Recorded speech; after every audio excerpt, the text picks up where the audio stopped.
Hey everybody, this is Christopher Small, and this is episode 35 of Estate Planning TV. I'm your host, Christopher Small, I think I already said that, and this is the internet's most passionate show about estate planning. Hello. Hopefully you are having a great week, great month, great year, a great everything, and are interested and excited to hear some estate planning knowledge. Today I kind of want to do something a little bit different. I watched a video over the weekend, and it wasn't directly about estate planning, but there were some lessons that came from this movie that I had to share, and I want to talk about because I think it's important and it's critical, and it's something that we're often afraid to sort of take on and think about because we're scared and all these other things, and we just don't need to be, right? Estate planning should be exciting, and it should be aspirational. You know, you have the ability to really support and enhance the lives of your family long after you're gone. That's what estate planning can do for you. And if you don't do that, then you're not protecting and taking care of your family the way that you should. Okay, I'm just going to say it. But let's talk about it. Let's just jump right into it. So today I want to talk about 3 lessons that I learned from the movie Gifted. Okay, the movie, it's a good movie. You know, it's a tugs at the heartstrings a little bit. But basically, it's a story of this girl, a young girl. She's like 8 or 9. She's a math prodigy. Her mother passed away, and her uncle is now raising her, and he is worried about sort of throwing her to the wolves of the math community. He wants to protect her. He wants to give her a childhood. He wants to have her experience things outside of just math. And part of the reason that he wants to do this is because his sister, who's the mother of the child, kind of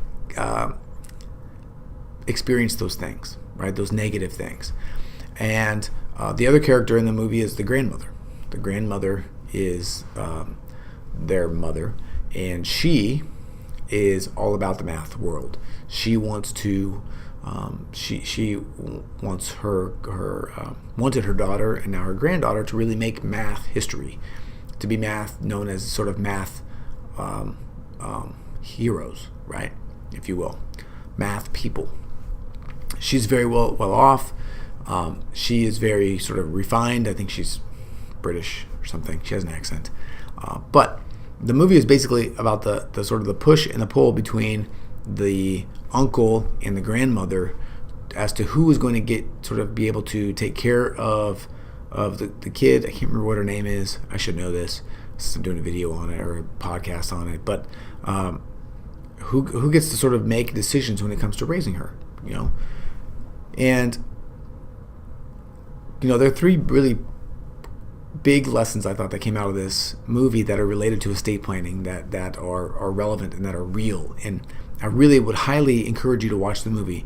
A, because it's a good movie, but B, so you can kind of see how these lessons really play out in what is a pseudo real life situation. It's not every kid is going to be a math prodigy, but you will definitely have, I think, competing interests from time to time as to what's best for a child.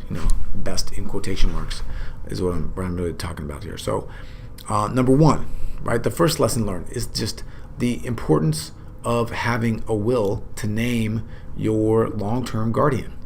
There was no will here, and what happened was the uncle sort of just took the daughter or the kid, his niece, and began raising her, and that they didn't even get into that whole side of it, but he sort of was trying to hide her from her grandmother because he was afraid of sort of the world that she would throw her granddaughter into. And this could have all been solved very easily with a will. If you have a will and you name someone, then that person is the presumed guardian. They are the presumptive guardian. There's no getting around it. You would have to prove that they were ineligible to be a guardian, which would mean basically they would have to have some sort of felonious history or just simply be unfit, drug addict, like these kinds of things that you could imagine would disqualify someone from being a guardian. And being poor doesn't necessarily disqualify you, right? These things aren't what we're talking about. Having different beliefs from the family are not what we're talking about. So the biggest lesson is, if you have kids, you need to have a will. Otherwise, you are leaving the decision as to who's going to raise your kids up to a judge. Nobody wants to do that, right?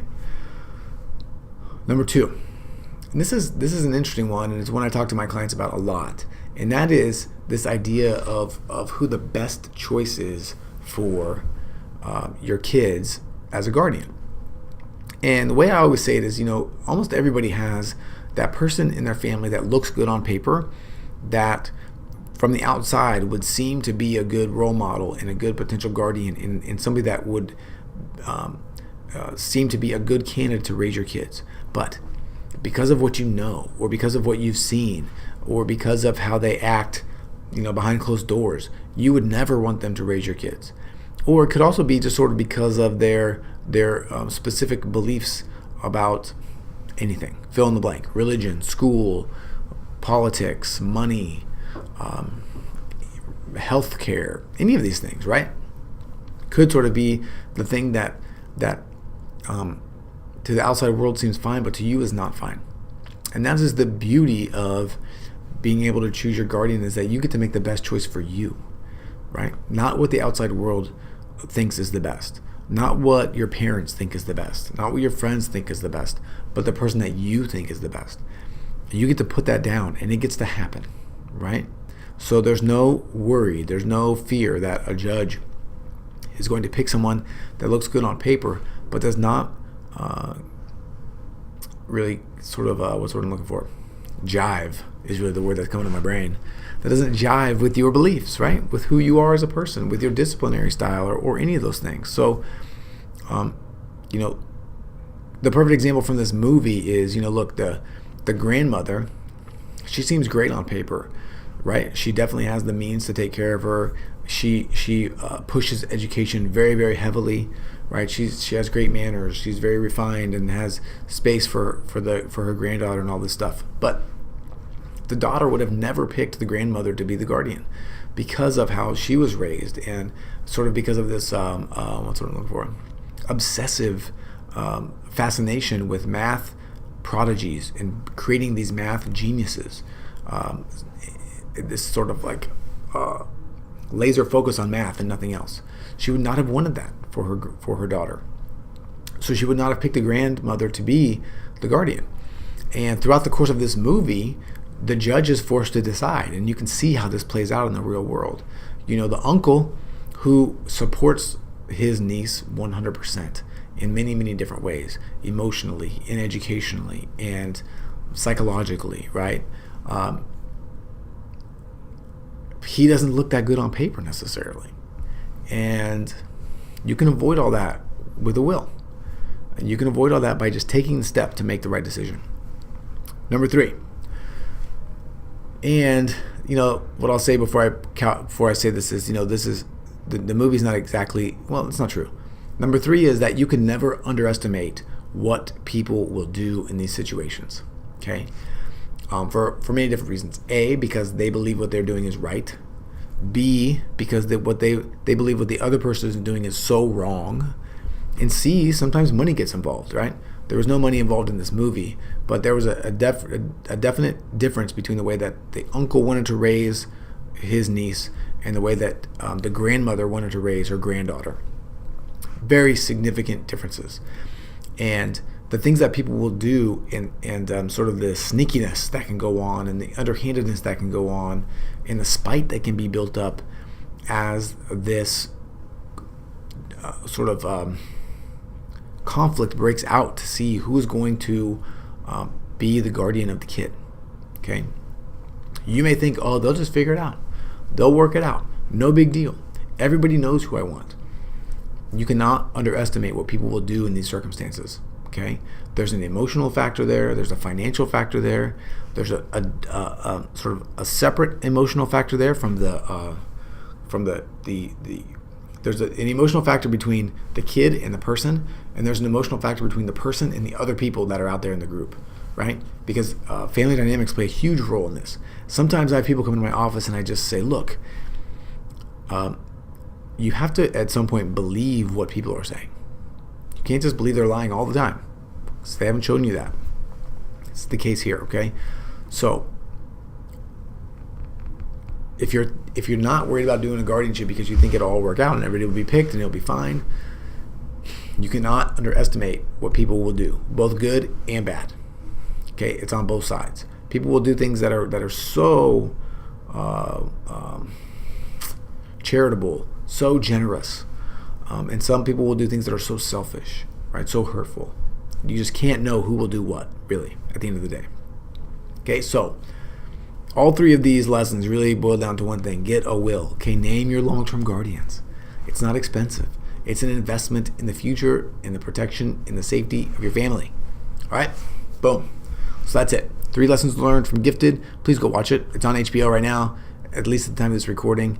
So you don't even have to pay for it. You just go find it and watch it. Okay, so that is it. Have a great day, week, month, year, everything. And I'll see you back again here in just a little bit. Bye. Oh, wait. I'm not done yet. If you want me to help you create this will, that'd be great. I would love to help you. If you don't, that's okay. Go do it somewhere else, but just go do it. But you can call me at 206-659-1512. You can email me, chris@cmslawfirm.com. I'd love to help you. I'd love to work with you. I'd love to learn about your family. And I'd love to do it all. All right, that's it. See ya.